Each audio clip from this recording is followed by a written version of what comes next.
right, 755-1240, our phone number. Hey, lots of political news if you're into all of that stuff, and we're the sort of the audio blog of the North Country. We don't write it down anywhere, but we just speak the truth, and others do listen.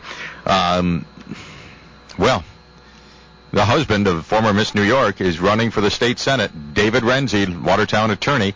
Now, we thought early on that he'd be a strong candidate and had speculated on it, and it never seemed to happen. And then the Republicans seemingly, I'm not sure if they were, but seemingly flailed around for a candidate to oppose Senator Darrell Albertine, who had won that special election last February. What great memories of that, and I'll tell you, what a time that was. Oh, it was a hoot. But anyway, they couldn't seem to come up with anyone. Congressman McHugh's name got floated, former Senator Wright's name got floated, and I don't know whether they were flailing or whether that was actually a brilliant strategy to try to make it look like they had no one. But all of a sudden, at the last minute, Dave Renzi stepped before a crowd at the Northside League last night, a Republican dinner gathering, and announced he is seeking the Republican nomination. Now, he's got to go down to Oswego County today, kiss various rings down there, and grovel and do whatever else you have to do in Oswego County, because that's where County Chairman George Williams holds sway over everything. There is an Oswego County legislator named Fred Beardsley from Hastings who said he's considering joining the race. He's probably one of those guys who says, people are calling me and asking me to run. You are, you aren't, Fred. Come on. And there was also talk out of Albany circles this morning that the person I talked to in Albany this morning hadn't even heard of Dave Renzi. He thought it was going to be the Oswego County Sheriff, whoever that is. But I imagine the word will come down from on high that Renzi is the anointed one, and he will be the candidate. That should make for a great race in the fall, because even Ted Ford was gushing in his praise for Dave Renzi as an individual, and everybody likes Darrell Albertine, so it's two nice guys running. How are we going to work up a lather on this? And well, we'll find some reason to hate one of them, won't we? So anyway, that's what's going to be happening this fall. I don't know if they'll spend $4 or $5 million on this one. I hope so.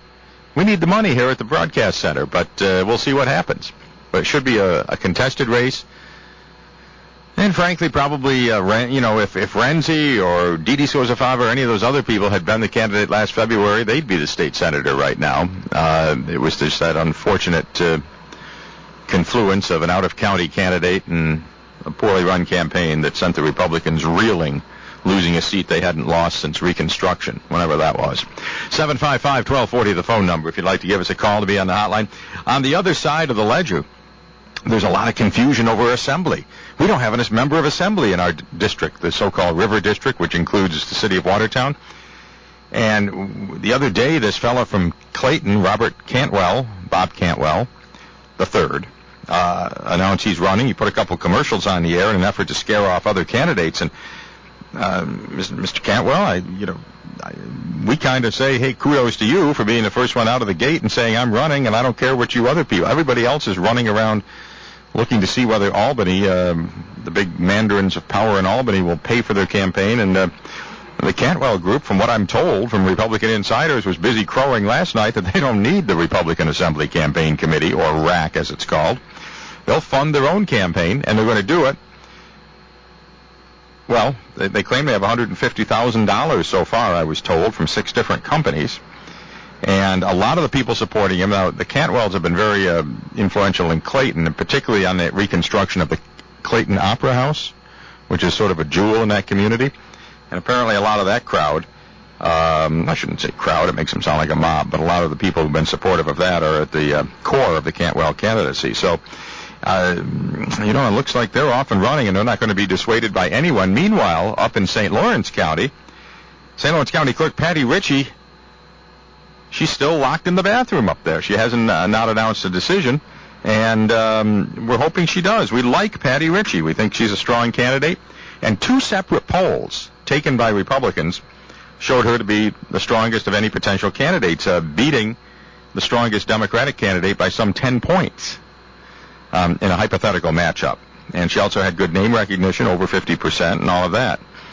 But, I don't know. whether she doesn't, we'll have to wait and see. She's said to be aiming for a final decision on Tuesday. So we'll see what happens. But if she doesn't run, there might be somebody else out of St. Lawrence County. But there appears to be a certain amount of muscle, at least money muscle, behind Mr. Cantwell. So he probably has a pretty good shot. Although other Republican insiders I've talked to, most of them haven't met him or don't know him really. So he's got to do some hi, how are yous out there. And as we've said so many times, the road to the New York State Assembly passes down Wealth Avenue. So all of these people should realize that they might as well get the free airtime in front of oodles of people by coming on this show. So they're all welcome, whoever they may be. Anytime, just stop in. You don't even need an appointment here. 755-1240 is the phone number if you'd like to give us a call to be on the show today. Actually, some of this has apparently been causing some discord within the GOP. There was one high-ranking GOP insider who got a finger poked in his chest last night. Yeah, at this Republican dinner.